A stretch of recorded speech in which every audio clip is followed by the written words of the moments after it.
సంక్షేమాధికారి కూడా పనిచేశాను. ఆ అనుభవంతో కొన్ని సూచనలు చేద్దామనే ఉద్దేశంతో మైక్ తీసుకున్నాను. ముఖ్యంగా ఇప్పుడు నిన్ననే మన ప్రియతమ స్వర్గీయ తెలుగుదేశం పార్టీ స్థాపకుడు విఖ్యాత నట సార్వభౌమ నందమూరి తారక రామారావు గారి జయంతి వేడుకలు జరిగాయి. ఇప్పుడు ఆయన్ని మనం ఈ విద్యార్థులు ఒక విషయంలో ఆదర్శం తీసుకోవాలి. ఆయన ఉదయం 3:30కే నిద్రలేస్తారు, రాత్రి త్వరగా నిద్రపోతారు. మీకు కూడా సమయం కలిసి రావాలంటే, ఎక్కువ పని చేయాలంటే చీకటితో నిద్రలేయడం అలవాటు చేసుకోండి. అలాగే మన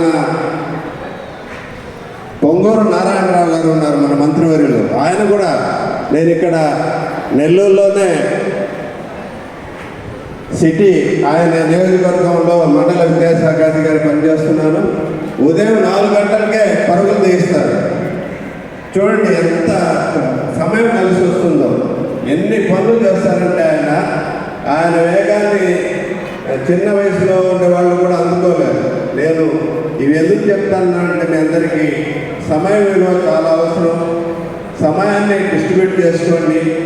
మనం అందరికీ ఇప్పుడు నేను చెప్పినటువంటి స్వర్గీయ నందమూరి తారక రామారావు కానీ, తర్వాత మన మంత్రివర్యులు కానీ, ఇక్కడ విశిష్ట వ్యక్తి, గొప్ప వ్యక్తి, ఒక ఆదర్శమూర్తి అయినటువంటి బీద మస్తానమ్మ గారు కానీ, ఇలాగే ఇందాక ఒక మస్తానమ్మ గారు, డాక్టర్ మస్తానమ్మ గారు, ఆమె మాట్లాడుతుంటే నేను కళ్ళకిచ్చి విన్నాను.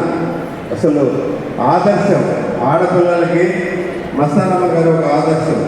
వీళ్ళందరూ ఎలా సాధించారు? ఇవన్నీ ఇన్ని డిగ్రీలు ఆమె సాధించిందంటే సమయం విలువ తెలియడం.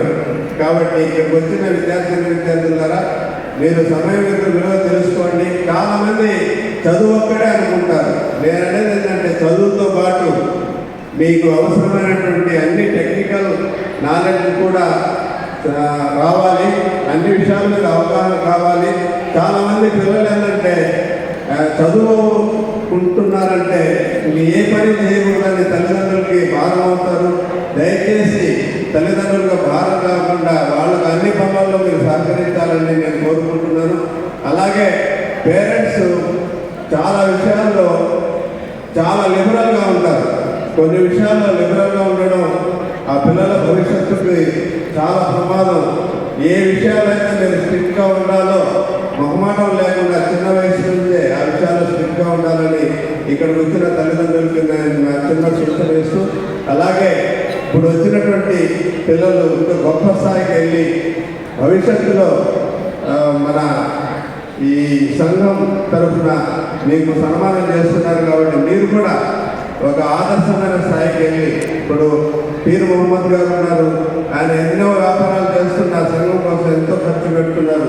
ఇప్పుడు నాకు తెలిసి సలీం గారు ఉన్నారు. ఇటువంటి వాళ్ళందరూ వారి సమయాన్ని, ధనాన్ని మీకోసం ఖర్చు చేస్తున్నారు. మీరు కూడా భవిష్యత్తులో గొప్ప స్థాయికి వెళ్ళి మీరు కూడా 10 మందికి సహాయం చేసి వాళ్ళు కూడా గొప్ప స్థాయికి వచ్చేటట్టు చేయాలని, చదువులో తెలుసుకోవాలని చెప్పేసి నేను కోరుకుంటూ, ముఖ్యంగా టైం ఈజ్ వెల్త్.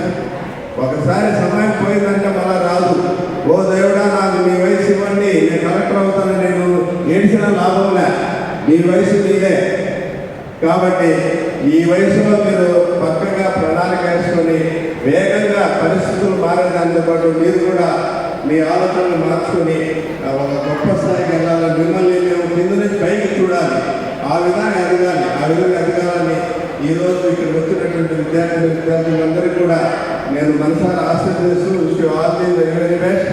మీరు గొప్ప స్థాయికి వెళ్ళాలని కోరుకుంటూ ఈ అవకాశం ఇచ్చినటువంటి మన నెల్లూరు రూరల్ భాషా సంఘం వారికి పేరు థ్యాంక్ యూ.